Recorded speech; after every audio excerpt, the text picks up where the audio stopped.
Dictation लिखने के लिए रेडी हो जाइए। Ready, start. हर भारतीय के लिए यह गर्व का विषय है कि भारत की सनातन परंपरा के दो अमूल्य रत्न गीता और नाट्यशास्त्र ने यूनेस्को के memory of the world register में स्थान पाया है। यह भारत की अमर सांस्कृतिक चेतना का सम्मान है जो सहस्त्रों वर्षों से विश्व को आध्यात्मिक और कलात्मक दृष्टि दे रही है। गीता केवल धार्मिक ग्रंथ नहीं है बल्कि जीवन का ऐसा दर्पण है जिसमें मनुष्य अपने अंतर्मन के द्वंद्व को स्पष्ट देखता है। महाभारत में युद्ध भूमि पर जब अर्जुन ने पूछा कि मनुष्य अनायास पाप कर्म की ओर क्यों प्रवृत्त होता है तो श्री कृष्ण ने कहा, रजोगुण से उत्पन्न कामना और क्रोध मनुष्य के महान शत्रु हैं। गीता सामाजिक, मानसिक और आत्मिक समस्याओं का समाधान है। यह कहती है कि साधारण व्यक्ति भी अपने कर्तव्यों का निर्वहन करे तो वह परम सत्य को पा सकता है। गीता में धार्मिक कट्टरता नहीं बल्कि विविधता में एकता का संदेश है। गीता के अनुसार आध्यात्मिक जीवन पर किसी वर्ग या जाति का विशेषाधिकार नहीं है। गीता का फैलाव बड़ा है। महायान बौद्ध संप्रदाय ने इसके भक्ति सिद्धांत को अपनाया।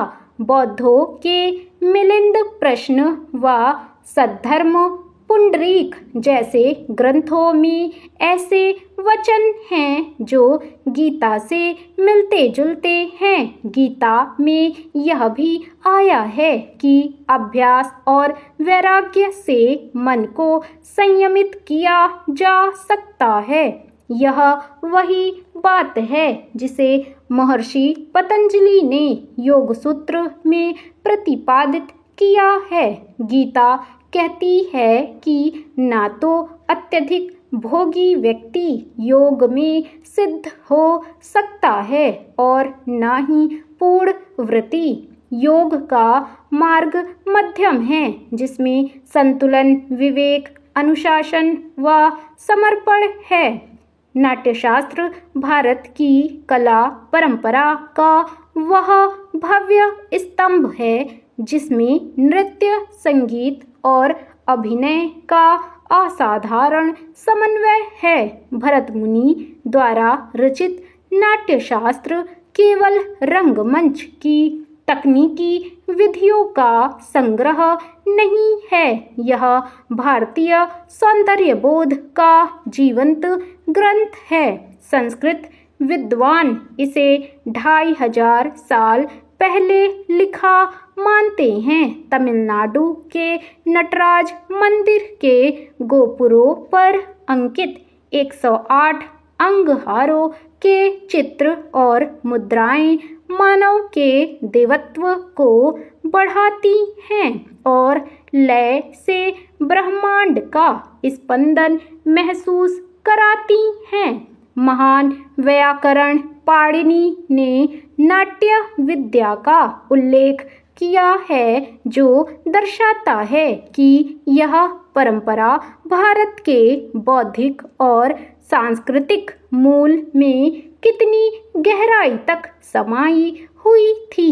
आज जब गीता और नाट्यशास्त्र को वैश्विक मंच पर मान्यता मिल रही है तो यह केवल अतीत का सम्मान ही नहीं बल्कि वर्तमान और भविष्य के लिए प्रेरणा है। यह बताता है कि भारत की संस्कृति मात्र इतिहास नहीं है, वह एक जीवंत चेतना है जो आज भी उतनी ही प्रासंगिक है जितनी सहस्त्रों वर्ष पूर्व